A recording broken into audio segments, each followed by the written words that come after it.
আমি আমার সবসময় টার্গেট ছিল একবারে গাছে ওঠা না। সো একবারে গাছে উঠতে গেলে কিন্তু আবার পড়ার চান্সও খুব তাড়াতাড়ি থাকে। সো আমি আস্তে আস্তে ধীরে ধীরে কাজ শিখে কাজ বুঝে সামনে আগাতে চাই। আমি কখনোই কাজ নিয়ে তাড়াহুড়া করতে পছন্দ করি না। আমার কাজের সংখ্যা হয়তোবা খুবই কম, কিন্তু আমি শিখতে বেশি আগ্রহী। আমি শিখবো, জানবো, বুঝবো, তারপর আমি কাজ করব। তো আমি খুবই লাকি যে আমি প্রথম দিকে খুব গুণী নির্মাতা বা গুণী অভিনয় শিল্পী যারা আছে তাদের সাথে আমি কাজ করার সুযোগটা পেয়েছি। তো আশা করি সামনে ভালো কিছু হবে আরো। সবশেষ প্রশ্ন করি, সেটা হচ্ছে মানে প্রত্যেক অভিনয় শিল্পী তার একজন আদর্শ অভিনেতা বা অভিনেত্রী থাকে, যাকে সে দেখে মানে অনুসরণ করে। আপনার আদর্শের অভিনেত্রী কে? ওদের স্বপ্ন পূরণে পাশে থাকতে পেরে আমরা গর্বিত। আমি একজনেরই নাম বলবো যাকে আমি ফলো করি, যাকে আমি পছন্দ করি এবং আমার আইডল হিসেবে দেখি, জয়া হাসান আপু।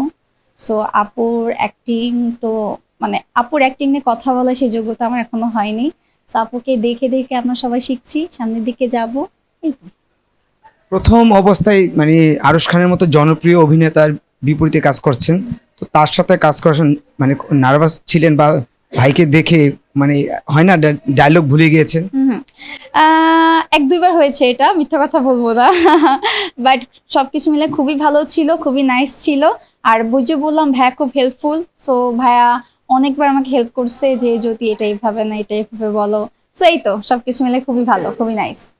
বারবার যদি আরশ খানের সাথে অভিনয়ের সুযোগ পান তাহলে কি করবেন? অবশ্যই করব, কেননা ভাইয়া এত ভালো একজন অ্যাক্টর। সো ভাইয়ের সাথে নেক্সট টাইম যখন কাজের সুযোগটা আসবে অবশ্যই করব। দেশে তো অনেক নির্মাতা রয়েছে, জনপ্রিয় নির্মাতাই বলা চলেন। মেহেদী হাসান জনি ভাইয়ের সাথে কেন কাজ করছেন? জনি ভাইয়ের সাথে কাজ করেছি বিকজ অফ জনি ভাইয়ের কাজ আমি অনেক ফার্স্ট থেকেই দেখি। আমি যখন মিডিয়াতে আসি নাই তখন থেকেই ভাইয়ের নামটা আমি জানতাম যে as a director Mehedi Hasan Johnny. So ভাইয়ের অপূর্ব ভাইয়ের সাথে অনেকগুলা কাজ হয়েছে, অনেক ভালো ভালো খুবই জনপ্রিয়তাও পেয়েছে অনেক কাজে। সো সেই জায়গা থেকে ভাইয়া যখন আমাকে কল করলো যে যদি তুমি আমার হয়ে কাজ করবা বা খুবই ভালো একজন অ্যাক্টর আরশ ভাইয়া, সো তার সাথে সেকেন্ড লিড হিসেবে তুমি কাজ করতেছো। সো আমি এক চান্সে হ্যাঁ বলে দিছি যে ওকে ভাইয়া থ্যাংক ইউ, আমি এটাতে কাজ করতে পারতেছি। এই তো। হ্যাঁ, 100% এটা তো করে, যেহেতু আমি একদম ফ্রেশার নতুন। সো আমি যখন প্রথম ক্যামেরার সামনে অ্যাক্টিংটা করি তখন একটু নার্ভাসনেস কাজ করে। তারপরও আমাকে আমার কো-অ্যাক্টর শিখিয়ে দেয় যে একদম ভয় পাওয়া যাবে না, কাজ করতে হবে, মনে সাহস রাখতে হবে।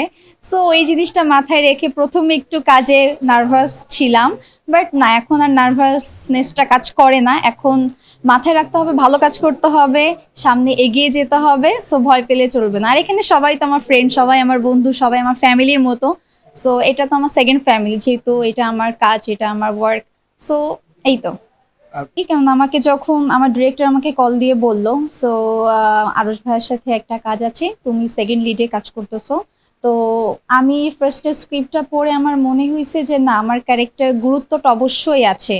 তো সেই জায়গাটা থেকে আমার কাজ করতে ভালোই লাগছে, খারাপ লাগে নাই। আর জিম আপুর কথা বলি, যে জিম আপু অ্যাজ এ ফার্স্ট লিড হিসেবে কাজ করেছে, আমি সেকেন্ড লিড। বাট এটা কখনো মনে হয়নি যে আমি কেন সেকেন্ড লিডে কাজ করছি। আমার মনে হয়েছে যে আমার ক্যারেক্টারটা সব থেকে আমার কাছে বেশি ইম্পর্টেন্ট। সো আমি খুবই এনজয় করে কাজ করেছি এবং আশা করি সামনেও করবো।